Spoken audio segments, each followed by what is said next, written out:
Hi trackers, today I'm going to show you one of the most detailed ETS2 maps, if not the best, but first follow, like and share. Let's continue. Project Japan. Right now we are cruising along the coastline, and if you look out to the water, you'll spot ships moving on the surface. These aren't static background images. They are active vessels that contribute to the atmosphere of the route.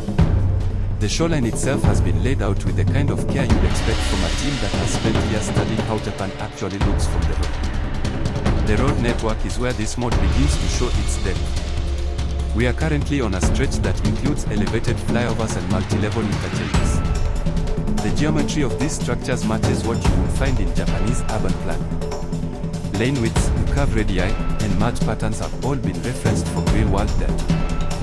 The result is that driving here feels different from the European base map.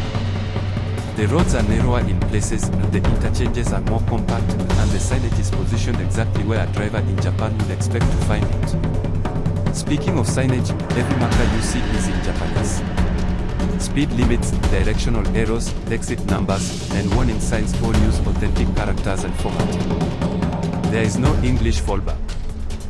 This is a deliberate design choice by the development team to maintain fidelity to the source material. If you are used to reading European road signs, this will force you to pay closer attention to your route advisor and the road ahead. The traffic around us is composed entirely of Japanese domestic vehicles. The air cars are not European models with Japanese liveries. They are representations of vehicles actually sold and driven in Japan. K-cars, sedans, vans, then trucks all appear with proportions and dimensions that fit the road network. This matters because a K-car takes up less space in a lane than a European hatchback, which affects how the air behaves in traffic and how you need to position your own vehicle. Now we are approaching one of the bridges. The structural design follows Japanese engineering standards. The supports, the deck width, and the approach gradients have all been modeled with reference to actual structures. When you cross over water or rail lines, the view from the cab includes the surrounding terrain and infrastructure that the team has placed to frame the crossing. It is not an empty void beneath the deck. The urban density increases as we move inland. Buildings are placed at setbacks that match Japanese zoning regulations. Utility poles carry the dense web of overhead wires that is characteristic of Japanese cities. The sidewalks are narrow and in some areas non-existent, which means you need to be aware of pedestrians and cyclists at intersections.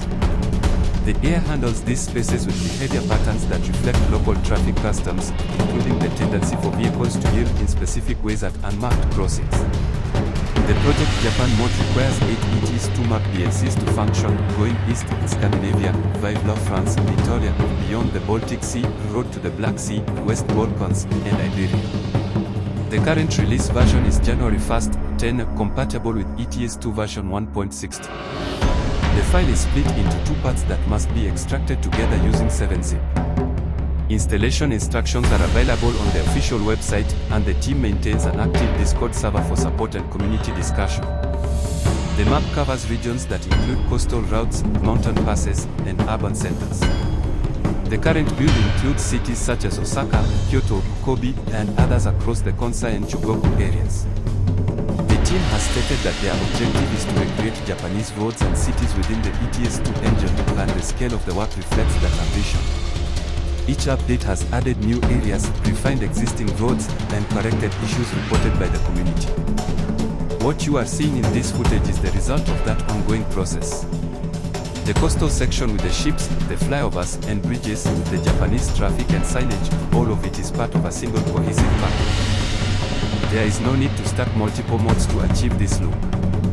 Project Japan includes the assets, the road layout, the AI vehicles, and the environmental details as one integrated release. If you are considering installing this mod, check the official site at ets2.jp for the latest version and compatibility notes. The team does not provide support for bug reports that involve other mods, so running a clean profile with only the required DLCs and Project Japan files is the recommended approach. Winter add-ons are available but require the Frosty Winter mode to function correctly. That is what I wanted to show you in this run. The coastline, the infrastructure, the traffic, and the signage all work together to create a driving environment that is distinct from anything else available for ETS2. If you found this useful, follow for more, leave a like and share the video. I will be back with another segment from Project Japan soon.